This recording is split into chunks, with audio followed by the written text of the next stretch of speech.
okay मासु किन्नु जाने अब ह्याप्पी न्यू इयर भनिदिनु त happy new year happy new hello guys welcome back to my new mini blog so आजको ब्लगमा चाहिँ के हो भने सबैजना happy new year first of all चाहिँ र हाम्रो अहिले हाम्रो चाहिँ होइन घर परिवारमा चाहिँ खुसियाली छाएको छ होइन सबैजनाको घर परिवारमा खुसियाली छाओस् भन्न चाहन्छु है अनि सोचेको पुरा होस् 2083 साल चाहिँ असल होस् सबैको र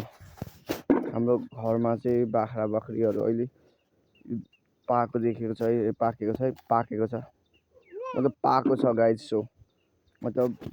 बाख्राले ब्याएको छ भन्नु खोजेको बाख्राले ब्याएको छ है अहिले चाहिँ अब हेर्नु है 2टादेखि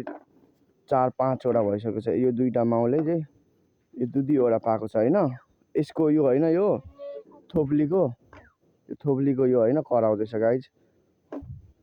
यसको कति रहेछ बच्चा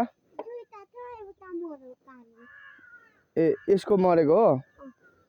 सो गाइज यो थोप्ली बाख्राको चाहिँ एउटा मरेछ त्यही त म यसो हेर्छु किन यसको 2टा मात्रै छ यसको 2टा छैन सो स्याड सो एउटा चाहिँ हाम्रो बाख्राको चाहिँ बच्चा मरेछ थाहा भएन सो म चाहिँ अहिले चाहिँ गाइज घरतिरै हुन्छु त्यति बाहिर हिँड्दिनँ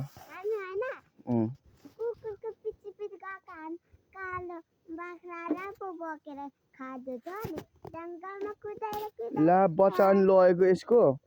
किन लिएर गएको त कसले लिएर गएको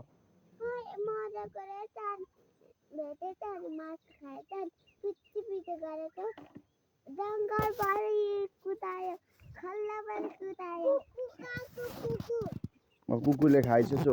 होइन त्यही भएर बच्चाहरू लाने होइन नि त जङ्गल सो गल्ती नै भयो होला सायद मलाई थाहा भएन सो स्याड होइन तर नयाँ न्यू इयर चाहिँ सबै राम्रो होस् भन्न चाहन्छु आजदेखि चाहिँ राम्रो दिन भएको छ भने म मान्छु है सो 2083 साल सबैको ह्याप्पी रहोस् ह्याप्पी न्यू इयर सबैको राम्रो रहोस् भन्न चाहन्छु सो मन पऱ्यो भने लाइक सेयर सब्सक्राइब गरिदिनु होला भन्दै चकचक गर्ने होइन है सो आजको लागि यति नै बाई